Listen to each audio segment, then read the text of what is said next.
बिहार के मदरसों में गैर मुस्लिमों को काफिर बताने का आरोप। एनसीपीसीआर ने यूनिसेफ से जवाब मांगा। बता दें, बिहार के सरकारी वित्त पोषित मदरसों में पढ़ाए जा रहे कट्टरपंथी पाठ्यक्रम को लेकर राष्ट्रीय बाल अधिकार संरक्षण आयोग एनसीपीसीआर के अध्यक्ष प्रियंका कानूंगो ने गंभीर सवाल उठाए हैं। उन्होंने कहा है कि इन मदरसों में ऐसे पाठ्यक्रम पढ़ाए जा रहे हैं जिसमें गैर मुस्लिमों को काफिर बताया जा रहा है। इसके साथ ही उन्होंने यूनिसेफ की भूमिका पर भी सवाल खड़ा किया है, जो मदरसा बोर्ड के साथ मिलकर इस पाठ्यक्रम को तैयार कर रहे हैं।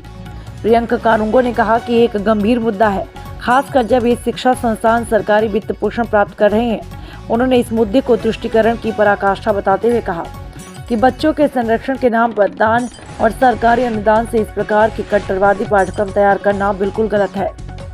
बता दें, एनसीपीसीआर के अध्यक्ष ने संयुक्त राष्ट्र से इस मुद्दे की जांच की मांग की है। उन्होंने मदरसा बोर्ड को भंग करने का भी अनुरोध किया। प्रियंका कानूंगो ने सोशल मीडिया प्लेटफॉर्म एक्स पर लिखा कि मदरसों में तालीम उल इस्लाम और अन्य किताबें पढ़ाई जा रही हैं, जिनमें गैर मुस्लिमों को काफिर बताया गया है। उन्होंने यह भी दावा किया कि इन मदरसों में हिंदू बच्चों को भी दाखिल दिया जा रहा है।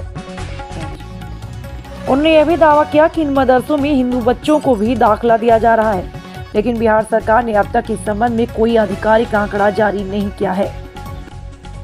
प्रियंका कानूंगो ने यह भी कहा कि मदरसा बोर्ड ने बताया कि पाठ्यक्रम यूनिसेफ इंडिया द्वारा तैयार किया गया है, जो कि चिंता का विषय है।